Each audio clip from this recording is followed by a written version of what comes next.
అందరికీ నమస్కారం. అమ్మ మాట అమ్మాయి బాట ఛానల్కి స్వాగతం. కథ చెప్పుకుందామా?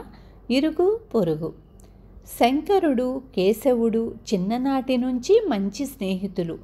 ఇద్దరూ విద్యాభ్యాసం ముగించి రాజధానిలో ఉద్యోగాలు సంపాదించి అక్కడ ఇళ్ళు బాడుగకు తీసుకొని వాటిలో కాపరాలు చేస్తున్నారు.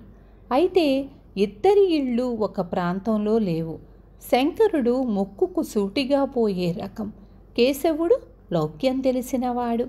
శంకరుడు ఇతరులతో కలవలేకపోయేవాడు. కానీ కేశవుడికి ఎవరితో ఎలా ప్రవర్తించి ఇతరులకు కష్టం కలగకుండా మసలుకోవాలో బాగా తెలుసు.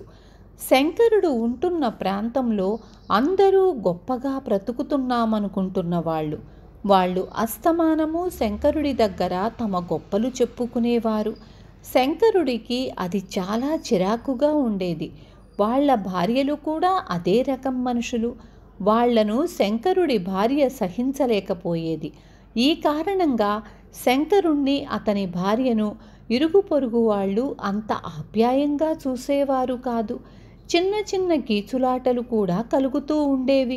ఇరుగు పొరుగు వాళ్లతో వేగలేక అన్ని సౌకర్యాలు ఉన్న ఇంటిని వదిలిపెట్టి వేరే ఇల్లు చూసుకోవడం అంటే శంకరుడికి కొంచెం బాధగానే ఉండేది.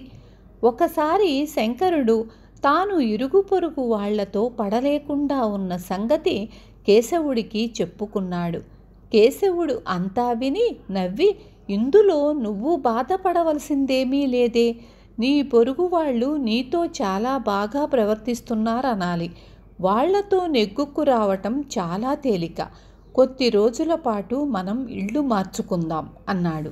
సౌకర్యాలు తక్కువైనా కేశవుడుంటున్న చోట ఇరుగు పొరుగు మంచివాళ్లై ఉండాలి.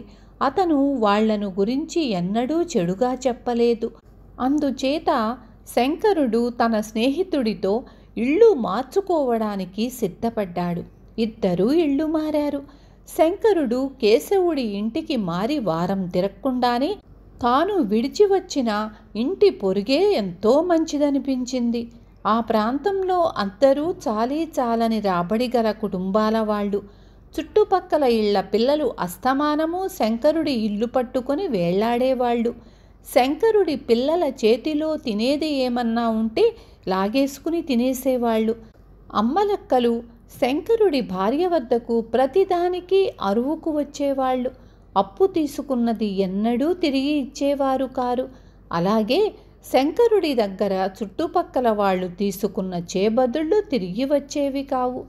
చూసి శంకరుడు అతని భార్య అప్పులు ఇయ్యటం మానేశారు. వెంటనే ఇరుగు పొరుగు వాళ్ళందరూ శత్రువులైపోయారు.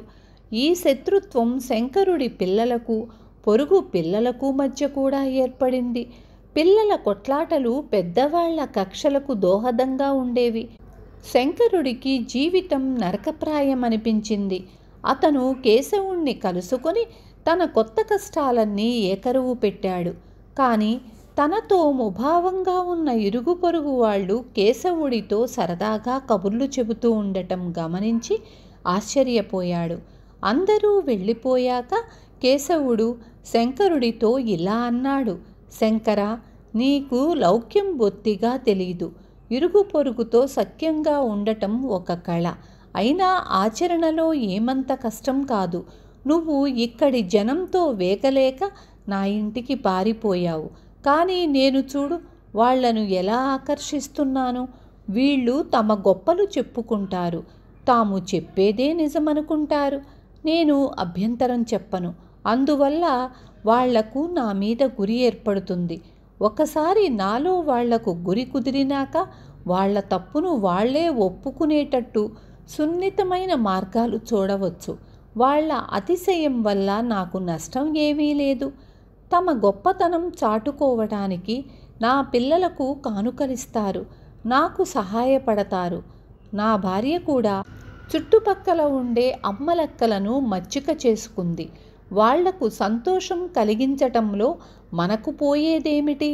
ఏ అవసరం వచ్చినా ఇరుగు పొరుగు ఎలా ఆదుకుంటారో నీకు జన్మలో ఎన్నడూ అనుభవం లేదు కదా.